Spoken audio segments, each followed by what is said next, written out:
So you live in the northern hemisphere of the world, right? Pretty self-explanatory. So long story short, you're just going about your day, you're doing your thing, and then you start speaking with somebody, whether it's at your work or whatever you're doing that day, a stranger that you don't know, right? What ends up happening, folks, is that after speaking to this person who you've had a very pleasant experience with, maybe you were joking around with them, maybe you were just, shooting the shit metaphorically and things like that, and you go home that night and all of a sudden your ankle starts to itch. And you say, okay, this is just an itch. Everybody gets itchy. The skin gets irritated. Things happen. It depends on the environment you're in and things like that. But then it continues on and on. You then go to the doctors and say, like, what is this? Because you don't see any rash. You don't see anything on your skin of any kind, right? And then next thing you know, the doctor examines it.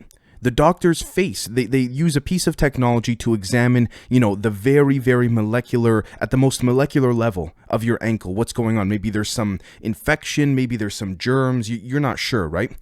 And then the doctor's face goes as white as a ghost and looks at you and says, are you sure everything is okay? And you say, yes, of course. Why wouldn't it be, right?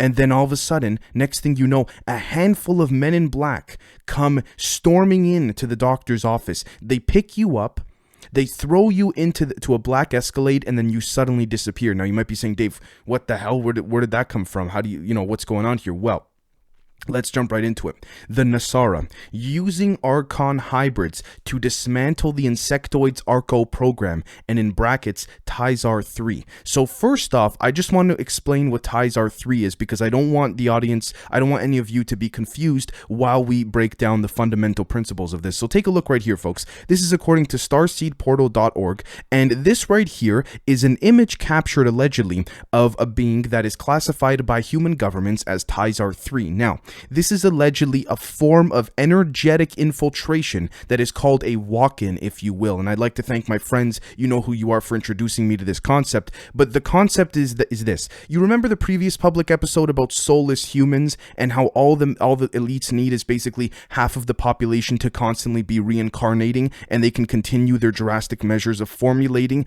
and curating a timeline directive and relative to the way that they want, right? Well, what happens here with TISAR-3 is that this is a way, by lifting up their eyeballs and essentially putting as much light as you can possibly to it, using different types of equipment, whether it's a microscope with an infrared light or something like this. It irritates the camouflage they are using, which then opens up the true sector of the eyeball, which we can see with our own five senses. Hence the term camouflage. Now, with that being said, what we first need to understand overall here, folks, is the limitations of psychological self-work and analysis. So let's take a look here. This is according to Bibliotheca Plates, but again, this is just an indexing site from many different websites. So when considering the reality of many different sources, when considering the reality of etheric implants, spirit attachments, and hyperdimensional/psychic attacks, one is also shown the limits of psychological analysis as a healing model. Now, let's take a look. The more I delve into research on the topic, while simultaneously reflecting on my own experiences, life, and self-work, as well as talking to other people about their experiences and struggles, I come to a greater realization regarding how relying on psychological self-work alone can create a kind of tunnel vision, which focuses on symptoms that are attached with all kinds of labels, end quote. Notice the example I just gave, the symptom of the itching, right? We immediately think it has to do with some physical, scientific, or genetic manifestation that can only be explained by science, and then that's it. You get some cream or something that will remove the itching, and that's it. So the question then becomes, in this metaphorical example I gave, what did the doctor see that is occurring here? Well, the concept of a walk-in from an interdimensional being is that they actually take over your body, not necessarily your soul, but it's kind of like driving a car, but this time you're not actually the driver, you're in the back seat. You are conscious and aware of what is going on, but you cannot control anything once that walk-in has been given the ability to enter your body, right? And so the best example I could probably give is the film or the movie Get Out. You remember in the scene when the lucid dreams that the person is having, where basically even while they're awake because of hypnotization, their actual consciousness cannot control their body. Therefore, they're literally being controlled by, the hypnotists and the psychopaths that are, taking advantage of them. It's basically like that. You see everything that's going on, but you have little to no control, if anything at all. Now, let's take a look at this right here, because this whole concept of the tunnel vision concept and apparatus tends to consist with a lot of what the Archons tend to do with correspondence of kundalini and many other interesting things that tie in on a much larger level. So let's take a look. Even worse, being stuck in these tunnel visions of psychology, especially when it comes to treating them with psychiatric medications and their myriad side effects, can make things worse in the long run, killing our souls, so to speak, and cutting us off from our inner purpose, when the reality is that any crisis is simply part of the healing process and there is nothing wrong with it. So let's take a look at this right here. End quote. Kundalini and the alien force. Now, this is where the TISAR-3s come in, because the insectoids are trying to control the ARCO program, having to dismantle the Archon hybrids. Now, this is a little bit confusing. So, Archon hybrids are generally children that are being experimented on within the deep underground military bases, but only in the northern hemisphere. Okay, which is why I gave the example at the beginning, making you more susceptible to that type of itchiness, because the infiltration from a walk-in, if you will, actually starts from the feet and works its way up thanks to something called Gwen, but we'll be covering that in the next public episode. But anyways, let's take a look here. One of the stickiest subjects in Gnostic studies is the question of sexual practices. Did they do it or didn't they? By some accounts, Gnostics were ascetics who rejected the world as the fabrication of a pseudo-creator. All right, identified by them as an alien deity or archon, end quote. Now, it's not about what you believe, who controls us, what's taken over the world, and things like that. There is an interdimensional form of evidence that we have seen through pictures of NOAA, NASA, that have leaked out and in some cases have actually been declassified for many, many years, of interdimensional beings overlooking us from the relative confines of space in correspondence to the electromagnetic, I guess you could say, gravitational waves that are being emitted from Earth. But this is the best part out of all of it. So take a look. Let's head back to Project Woodpecker, and we looked at this document before, but let's take a look here. The HAARP, again, everyone knows what HAARP is, but we'll, just for the sake of covering it, High Frequency Active Aurora Research Program, is located in the northeastern part of Gakona. It is large enough to cover most of the northern hemisphere. Notice the data point connections here, folks. It is, however, but one of other such sites, some of which are known as ionospheric research instruments scattered around the world. Now, this is the best part. The original research concerning the electron cyclotron resonance heating method was done by Nikola Tesla. All right, this is the ECRHM, and later expanded upon by not only Soviet scientists, but also by US scientists such as Bernard J. Eastland, a scientist who was associated with ARCO, the Atlantic Richfield Oil Corporation, end quote. Now, before I go on, this is when it's going to get really significant and important, folks. So first off, we have to break this down very strongly. Nikola Tesla, later expanded upon by not only Soviet scientists, but also by US scientists. Now, notice something. Bob Lazar, let's make a quick connection here, but very fundamentally important. He mentioned many times over, and all you got to do is look at the Joe Rogan episode where he talked about how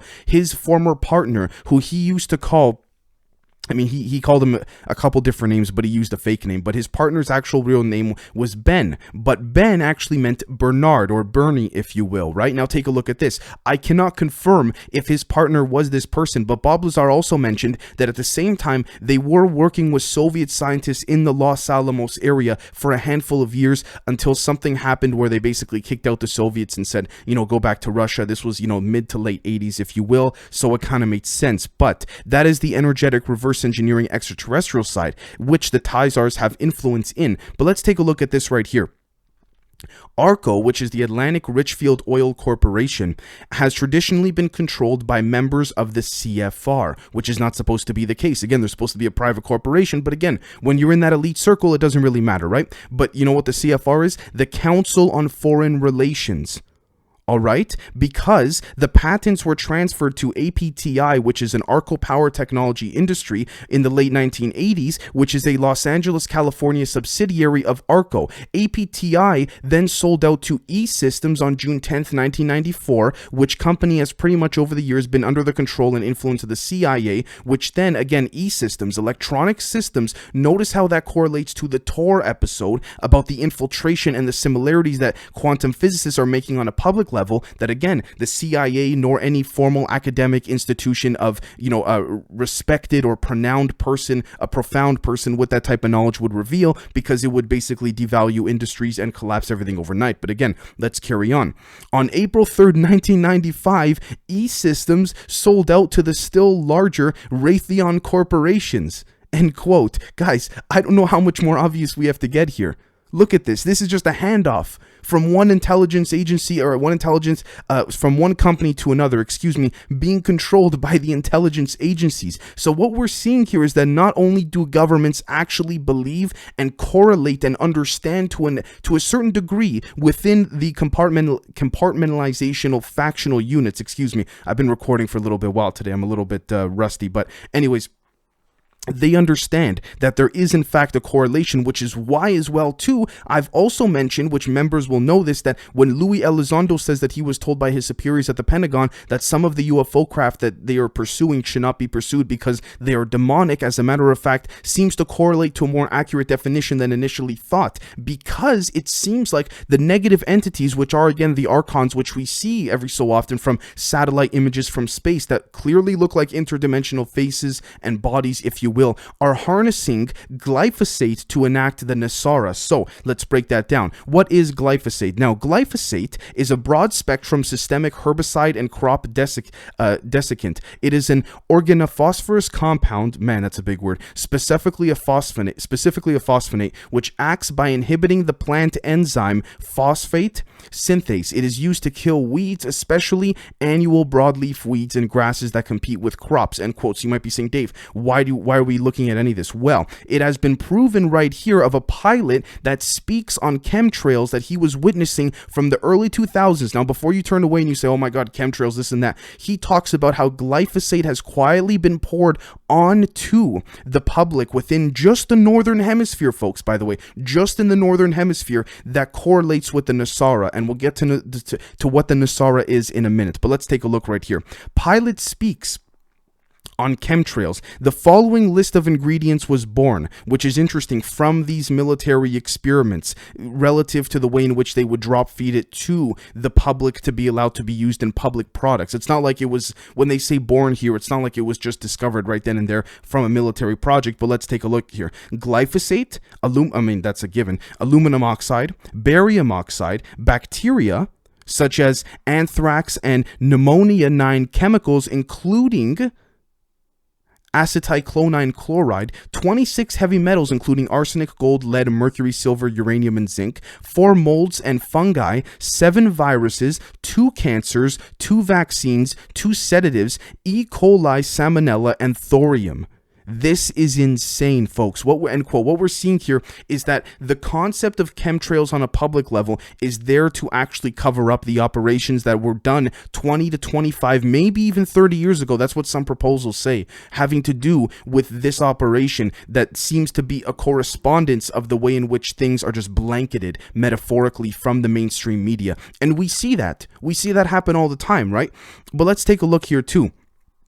In retrospect, I have to wonder if they knew the plane was laying chemtrails. I do not think there is much doubt. The view from where I live looks at the Alaska-San Francisco flyway. The events of that afternoon left that trail embedded in my mind. I found it hard not to look up. I started seeing the dozens of the same white lines during each day. A longtime aviation family I knew introduced me to the word chemtrails. Now I actually had something to look up and discuss with others, although most were not familiar with the term. End quote. This is before the pilot, right, was actually experimenting with chemicals that he was then privy to in correspondence with what was actually happening in that project there. Now, let's carry on. Let's understand what the NESARA is, because again, folks, what we're seeing here is the use of hyperdimensionality, being correlated through the TOR project that we discussed in the public episode from a couple days ago, in correspondence with the NESARA. And again, I'm sorry for holding you guys back on what the NESARA is. So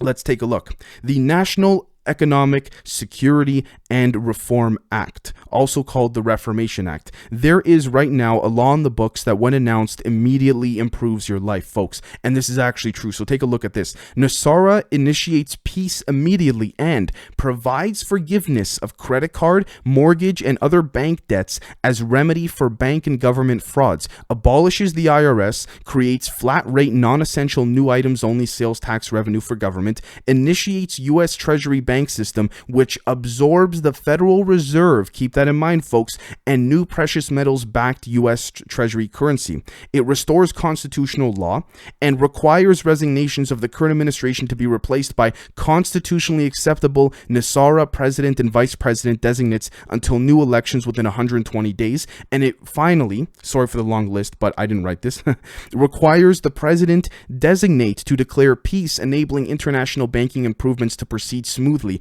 ends U.S. aggressive military actions immediately, and many more improvements. Now, end quote. The concept of this is to allow for the financial and legal and economic ramifications to infiltrate our minds before the insectoids try to extract, if you will, the different forms of energy that we can see through the eyeball of the TISAR-3. And the reason for this is because, again, essentially, I mean, it's unfortunate.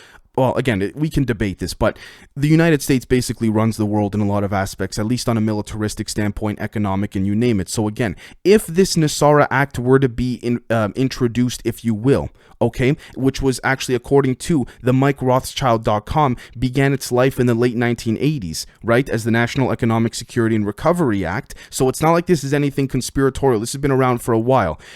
If this is enacted, what happens is the Archon influence will then be diminished, but there's always a catch, because like in life, the esoteric sense of things, just like the composition of mathematics, there's a yin and a yang, a 1 and a 0, a value and then a non-value, right? What then ends up happening is the Archons will be rid of that type of control that they have over the